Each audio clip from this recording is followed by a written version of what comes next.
Hello everyone, welcome back to the Flix Files. My name's Roger, and this is my second movie news video. So as I said previously, the idea is that every Tuesday I'm going to be doing a roundup of the previous week's news in the movie world. And this won't be a comprehensive list of everything that's happened. It's more stories that were of interest to me, that when I read them I thought, oh yeah, interesting. So I'm hoping you will find them interesting as well. And I will just do these every Tuesday and just round up what happened in the previous week. So hopefully you'll enjoy these. So the idea is to keep them really short, so let me crack straight on with the first news story. And the first news story is about Alien Romulus. Now, I first saw Alien Romulus on streaming, and then I bought the 4K, and I think it's a terrific movie. I would rate it third in the pantheon of Alien movies, Alien being number one, Aliens number two, Alien Romulus number three. I think they did a terrific job, and the only thing about it that I really hated was the reliance on Easter eggs, particularly with some of the dialogue. And the worst moment for me was when the android in the movie resuscitates the line, "Get away from her, you bitch." And when I first saw that, I thought, oh, why did they have to do that? Why did they have to crowbar that line in there? We didn't need it. It was completely out of place. It was ridiculous. But the good outweighs the bad with that movie, and I really liked it. Well, it's been in the news this week that Fede Alvarez has said that before they released Alien Romulus on the home video market, he approached the studio to ask for more money so he could tweak the visual effects around the character of Rook. Now, I know when this was released at the cinema, there was a lot of flack about that character. And Rook is basically the android model that was in Alien. So he looks like Ash, but he's not Ash, he's Rook. He's just another copy of that android. But obviously, he's meant to look and sound like Ian Holm. And there was a lot of flack when it was released at the cinema that the effects were awful. And I can remember when I watched it on streaming and I got to that moment, I thought, oh, I think that looks okay. It kind of looks like Ian Holm, and it certainly sounds like Ian Holm. I couldn't see what all the fuss was about. Well, it's been in the news this week that, sure enough, those visual effects were tweaked before it was released on home video. And he asked for more money, he got more money from the studio, and they refined some of the CG on that character and made it so more of it is the animatronic puppet that they built. And I think now it's just the eyes and the mouth that are CG. And it does have an element of uncanny valley to it, to be sure, but if you compare it to, say, Peter Cushing in Rogue One and how they resurrected him, I think Rook is a lot better. So I'm intrigued if anybody's watching this and they did see Alien Romulus at the cinema and they now have it on home video. Did you notice a difference in the quality of that character? Or did it completely pass you by? Because apparently they have tweaked it. So I found that very interesting. So I'd be intrigued to know what you guys think. So the second story is to do with Mel Gibson. I mentioned Mel Gibson in the last movie news video because he has a new movie coming out later this year called Flight Risk. And he's been doing the interview rounds recently. Certainly this week he's been in the news because his house has been one that has been burnt down in the terrible fires that have been happening in Los Angeles, which has just been awful to see. But in one of the interviews that he gave, he has said that his sequel, his long gestating sequel to his movie, The Passion of the Christ, is finally going ahead. And he will be making that movie in 2026. And I'm very excited for that because I think Mel Gibson is a terrific filmmaker. And I have The Passion of the Christ. I bought it on Blu-ray. And I think it's a very powerful, moving film. And I'm not religious. So I wasn't watching it for that reason. I watched it because it was a Mel Gibson movie. But it really touched me. And I found some parts of it incredibly harrowing, which is exactly what Mel Gibson was aiming for. He wanted to make it a hard watch and to show the struggle that Jesus Christ went through at the end of his life. And yeah, I'm very excited to see what he does with the resurrection of Jesus Christ when he gets around to that. So yeah, that's a bit of exciting news. So I'm kind of looking forward to that. Danny Boyle, the British filmmaker Danny Boyle, has nearly put the finishing touches on the new 28 Years Later movie. So this is a sequel to his movie from 2002, I want to say. From 2002, 28 Days Later, which was the zombie movie with Cillian Murphy in. And there was a sequel to that called 28 Weeks Later, which Danny Boyle didn't direct, but he's done the new one.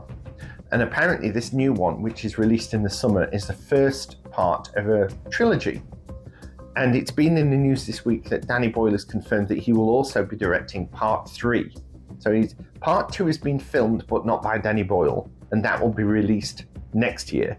And then part 3 will also be directed by Danny Boyle, as well as part 1, if that makes sense. But any film that Danny Boyle does, I'm intrigued to see, because I think he's a very dynamic and exciting filmmaker.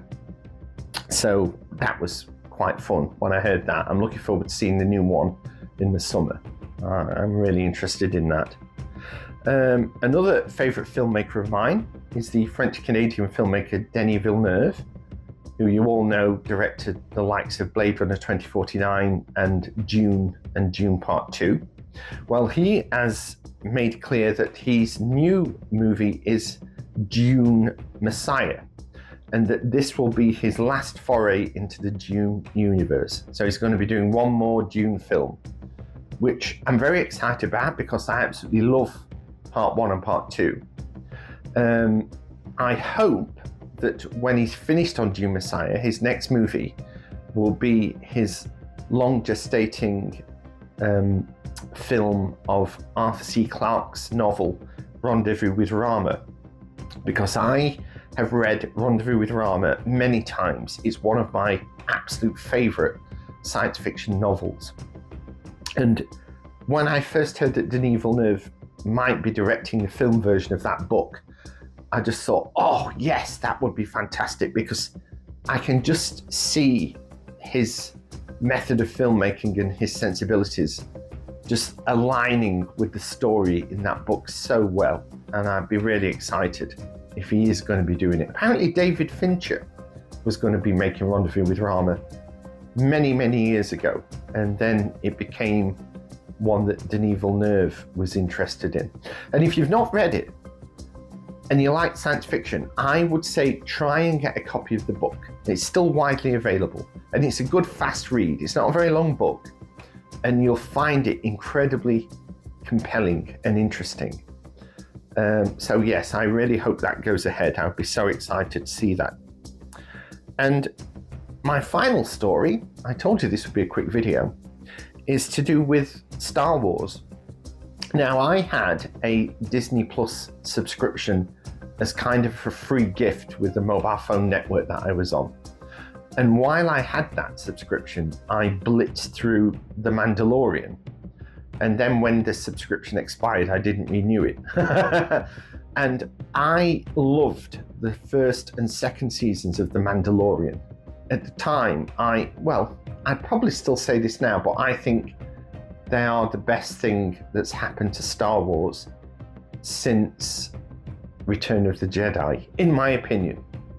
I thought they were really, really good. And then when I got into season 3, I started to watch it and it didn't gel with me very well. I just didn't get drawn into it, so I just never finished season 3. And I know that they're available on 4K in America, but the prices are ridiculous if you want to buy them in the UK. But they're getting a UK release in February, so you can pre-order them now on Amazon.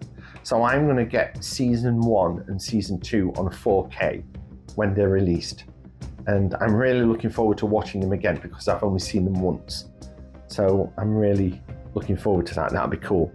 But apparently the movie version of The Mandalorian is called The Mandalorian and Grogu, which will be directed by Jon Favreau, who was the creative force behind The Mandalorian.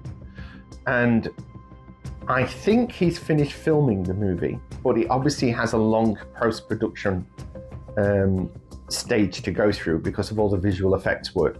But it's been announced that it's been confirmed that it will be released in May of 2026. So we've got quite a bit of a wait yet before we get to that movie. And while we're on the Star Wars subject, Star Wars movies, there's another movie that's currently starting to go into pre-production, which will be directed by James Mangold, who is the director that he most recently did Indiana Jones and the Dial of Destiny. And apparently this will be kind of right at the very beginning of the Star Wars universe. I think it was called something like Dawn of the Jedi, and it's meant to be set like 10,000 years before Star Wars as we know it currently.